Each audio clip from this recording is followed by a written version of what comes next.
Hello kids. Hello ma'am. Hello everyone. Myself Shanaz. Welcome back to MTC Mustafa Tuition Center. These all are my 8th standard kids, and now we are going to discuss third chapter from biology, that is the world of microorganisms part 1. Okay kids, I said discuss because this chapter is already explained in the school. Okay, so I want you to actively participate in discussion. Whatever you understood in the class that has been explained, please try and answer. Okay, so we know that God has created this world, and in this world the things created by the God are called natural things. And natural things can be living things or non-living things. Living things like we have human beings, animals, birds, insects, plants, trees, and also microorganisms. Yes or no kids? Okay, so can you please tell me in your own words what are microorganisms? The organisms beyond our naked eye. The organisms beyond our naked eye. Okay, right. Okay, so microorganisms are living organisms which are very minute in size. Okay, they are so minute that you cannot see them with your naked eye. Okay, they require a special instrument called microscope to see them. Okay, that's why they are called what? Microorganism. Micro means very minute, tiny in size. Did you understand, kid? Okay, so now you understood what are microorganisms? Minute living organisms which you cannot see with your naked eyes. And next you will come across one word called microscope here. Now what is a microscope? Microscope is a special instrument which is used to see microorganisms. Not only microorganisms, any minute structures which you cannot see with your naked eyes. Okay, it requires a special instrument called microscope. And you know who invented microscope for the first time? There was a father and son named Hans and Zacharias. Hans and Zacharias Janssen. Actually, they are father and son. They were lens makers. Okay, so they were the one who used lens to see these unseen microorganisms. Okay, and then later on, you know, it was modified by Antony van Leeuwenhoek, yes, Robert Hooke. Okay, then these all people. And Antony van Leeuwenhoek, he is called the father of microscopy. Okay, see, microscopes are of simple microscope, complex microscope, compound microscope, sorry. Okay, so they were modified. Okay, but the first person, when you come to the invention of microscope, the first person name you will get is Hans and Zacharias Janssen. Okay, father and son. Fine. Okay. Then the father of microscopy, who I said? Antony van Leeuwenhoek. He is called the father of microscopy because he was the one who used, you know, compound microscope. Fine. Very well developed, modified one. Okay. Then next term you will come across is microbiology. Now what is microbiology? Science which deals with the microorganisms. Very good. Okay. So the science, the branch of science which study about microorganisms is called what? Microbiology. Okay. Did you understand, kid? Okay. Then next, microorganisms are of different types. There are different types of microorganisms that you see around. We have, can you name them? What are they? Name what are the different types of microorganisms, different kinds of microorganisms. Bacteria, louder, algae, protozoas, viruses. How can you forget coronavirus? Yes, viruses. Then fungi. Yes, all these are the different kinds of microorganisms. Did you understand, kid? Okay. So now next term is when you come across this. 1 minute. Okay kids, then you will come across two other terms in this chapter, that is discovery and invention. Can you tell me what is the difference between discovery and invention? Manish, can you tell me? Rishi, Bhagya, what is the difference between discovery and invention? Come on, tell me, you came across so many discoveries and invention, right? What do you mean? Invention means inventing something new. Okay. Discovery means? Inventing something old? See, discovery means it is an act of finding out or recognizing what already exists in nature. It already exists. God has created it. It already exists. But it was uncovered. It was unknown to the people. It was unknown to the world. It was unknown to the world. Okay, so discovery is, it is an act of finding or recognizing something that already exists, but it was unknown or uncovered.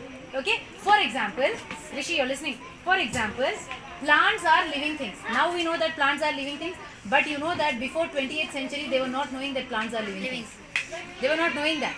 It was our great Indian scientist named Sir Jagdish Chandra Bose. Yes, he was the person who proved that Plants are living living things. Plants have life. They can move. Yes, they can move. They have life. They respond. Like how other living organisms respond, they also respond. Response. They have life.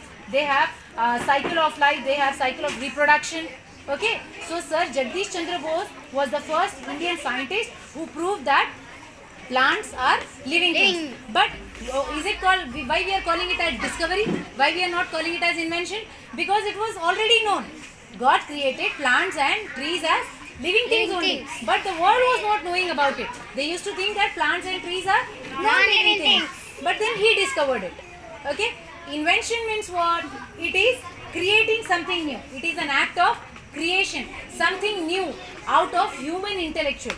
Out of human intellect. Okay? Using your human intelligence, you are creating something new for the first time which did not exist. Is called what? Invention. It did not exist before. You are creating it for the first time. First time. Did you understand, Manish, what happened? Is it going inside or it is going above head? You are listening what I am saying? Okay, that is called invention. For example, invention of aeroplane, invention of telephone, invention of AC, invention of microscope. Yes, all these are what? Invention. They were existing before? They were existing? No. They were created for the first time by a scientist. By someone, Wright brothers, like they invented aeroplane. Yes, like that. Did you understand, kid? Did you understand what is the difference between discovery and invention? So, microorganisms, discovering them is discovery or invention? Discovery, because they already exist. They were existing, but we were not knowing it. The things which we are seeing, we are able to see only, we don't know many things about it. Okay? Then these are unseen creatures. So how will know? So different scientists, they discovered different organisms and they told us about their details. Okay? So this is discovery. Did you understand, Kate? And Anthony van Leeuwenhoek, he is called the father of microbiology. He is called the father of microbiology. Who is the father of microbiology? Anthony van Leeuwenhoek. You know why? Because he was the first person to discover. He was the first person to discover and describe the microbes. He was the first person to discover and describe. He also described the microbes. Okay, he examined them under his self-designed compound microscope and he described them. Okay, he named them animalcules. Named them animalcules. Okay, then he gave the name animalcules to them that time. Okay, so that's why he is called the father of microbiology, and he is also called the father of microscopy because I said right, he was the one who did made compound microscope. Okay, did you understand? And father of modern microbiology is Louis Pasteur. Louis Pasteur. But father of microbiology as such is Anthony van Leeuwenhoek. Many students, when we ask who is the father of microbiology, they will answer Robert Koch. Some will answer Robert Hooke. No, Anthony van Leeuwenhoek. He is known as father of microbiology. Did you understand, Kate? Okay. Now, can you tell me, these microorganisms are everywhere. Okay, these microorganisms, what is their address, location? Everywhere. Okay, they are in water, they are in soil, they are deep inside the earth crust also. They are in and on living creatures like plants, trees, animals, birds, and even in humans. Even in us, in our body, there are microorganisms. You know that? Can you tell their locations? Where are they present on our body? In our body? Where? On skin. On skin, microorganisms are present. In nose, inside, microorganisms are present. Oral cavity, microorganisms are present. In our gut, microorganisms are present. Gut means what? Intestine. Okay, microorganisms are present. Yes. There are so many other parts. Where? Armpits. Why we get that sweat smell? Microbes. Yes, microorganisms are present. Did you understand, kid? So they are present everywhere. Okay, in and on our body. Did you understand? But they are our friends. They are living in friendship with us. Okay, but if our immunity becomes weak, then they will become pathogenic. They may cause disease. So that's why we call microorganisms are both our friends and enemies. Microorganisms can be our friends as well as foes. Foes means F-O-E-S. Foes means what? Enemies. Okay. As friends, what they are doing? Tell me. As friends, how they are helpful to us? Can you tell me if they give you a question whether microorganisms are useful or harmful to us? Same answer. If they ask microorganisms are our friends or foes, same answer. Microorganisms are what we say, helpful to us or harmful to us, same answer. So can you tell me how microorganisms are helpful to us? In what all ways? In what all ways you find microorganisms helpful to us? They cure diseases. No, helpful. I'm talking about as friends. As friends, how they are helpful to us. Microorganisms, how they are helpful to us. See, some microorganisms are very helpful to humans. Okay, like humans as well as plants and animals. How? See now, animals die. See, when human beings die, in Muslims and Christians we bury. In Hindus they burn. Okay, so when they bury, that body has to get decomposed. Yes or no? Animals, when they die, someone is going and burying them. No. The body will be lying in the dumping yard somewhere there. Yes, and after a few months, when you come and see, the body will get decomposed. How that is happening? By Microorganisms. See, scavengers will eat the body. Now, for example, you take tiger in the jungle. Tiger, lion, they will hunt an animal. Okay, they will eat the flesh. Some part they will eat, and some they will leave it. Yes or no? Then scavengers will come and eat the remaining. But still, there will be some part that will be lying there. So that will be decomposed by our lovely decomposers called microorganisms. So microorganisms like bacteria, okay, Pseudomonas, Bacillus, they are very good decomposers. They will help in decomposition of plants and animals. Did you understand, kid? Okay. And what will happen with decomposition? Decomposition means what now? Decomposition means what now? Anything will mix with the soil. Yes, very good. You are getting near to the point. Means breaking down of a part into what we say, into a simpler form, an organic, okay, with the help of natural processes, not by adding an acid or chemical to it, but with the natural chemical process. When some things break down with the natural chemical processes, that is called decomposition. Okay, and microorganisms are decomposers. Did you understand, Manish? Okay, so microorganisms help in decomposition of dead plants and animals. Dead plants and animals. And when that get decomposes, it will get mixed with the soil, and soil will get nutrients. Soil will get nutrients. Soil will become more fertile now, and you can grow nice crops in that. Did you understand?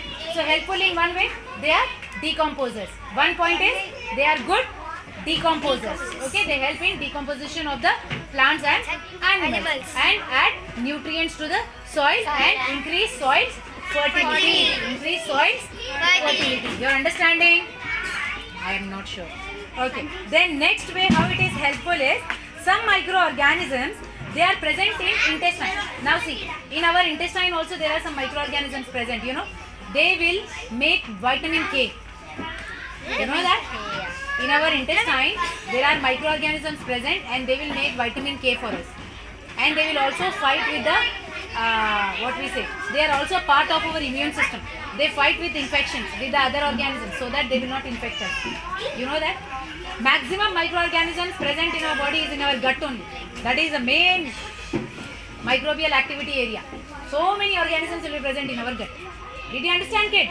Okay, so they are helpful to us. So there are microorganisms present in the gut of many living creatures like termites, cattle, horses and rabbits and even humans.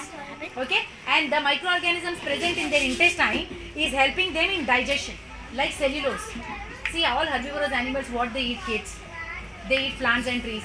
Okay, in that cellulose is present, starch is present. So they will help, these microorganisms will help in the digestion of it. In the digestion of this cellulose. And in our intestine, what they are doing? They are helping in digestion. They are fighting with the other microbes so that they don't infect us. And they also make vitamin K. Which vitamin? Vitamin K. Okay? Did you understand? Okay, next is some microorganisms are used in preparing food. Now tell me this. Some microorganisms are helping in making lactobacillus. How? In preparing what? Curd. See, milk to curd, how it is getting turned? Some magic is happening overnight.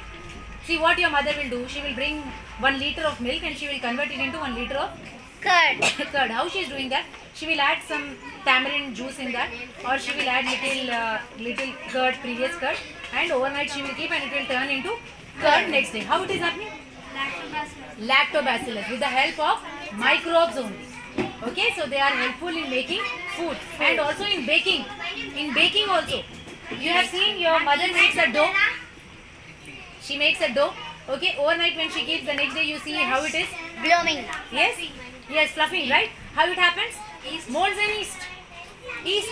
Okay, they help in preparation and fermentation of the food. Baking. Okay, even in the bakeries, what they are making, yeast is used. Did you understand, kid? Okay, so microorganisms are also helpful in making food material. Okay, in the preparation of curd, buttermilk, Buttermilk. curd, buttermilk, cheese, bread. Okay, for all this you require microorganisms, yeast, molds, lactobacillus. Okay, kids. Then next, in recent years they are also using microorganisms in industries to make alcohol. Wow. I don't know why. Alcohol. Alcohol, to make alcohol also they are using microorganisms now. Okay, and also to make some antibiotics. Okay, to make some antibiotics also microorganisms are helpful. Okay, and microorganisms are also did you understand? Okay, so these are the ways in which microorganisms are helpful to us. Okay, as friends. Now how they are harmful to us?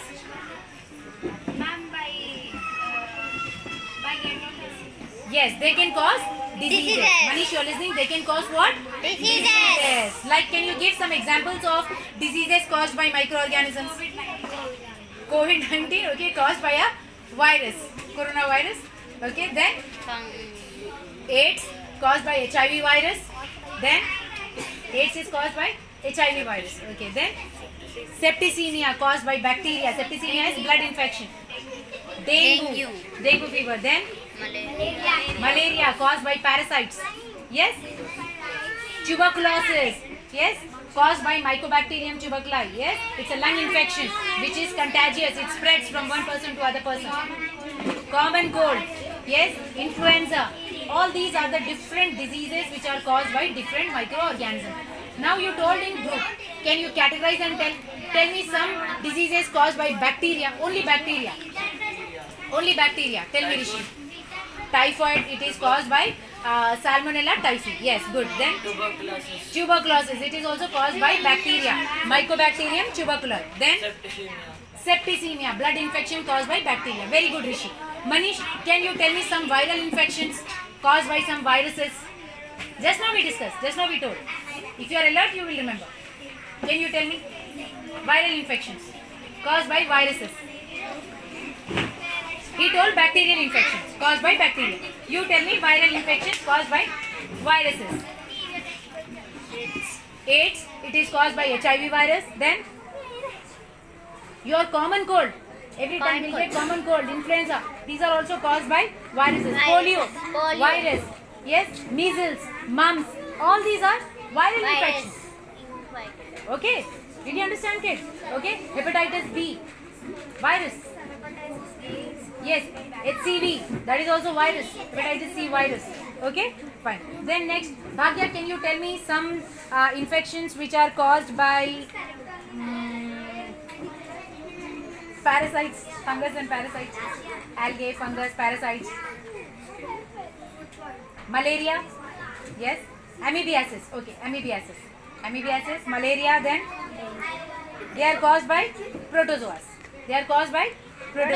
Okay, so these are some of the diseases which are caused by bacteria, viruses and protozoa. Manish, you are with me? You are listening? Understanding? It's easy only. Just listen, kids. Okay, fine. Then, can you link how these living and non-living organisms are interlinked? Which organisms interlink between living and non-living organisms? This is the question. Tell me the answer. Which organisms interlink between living and non-living organisms? Living organisms means what? They have life in them. Non-living organisms means what? They don't have life in them. Yes? So which organisms link between them? Can you tell me? Viruses. How? Now you will say, ma'am, viruses are microorganisms. And you said microorganisms are living organisms. Now you are telling they are linking between living and non-living. What is this? Nonsense. See, viruses, they require a host to live. Outside the host, they act like death. They require a host to live.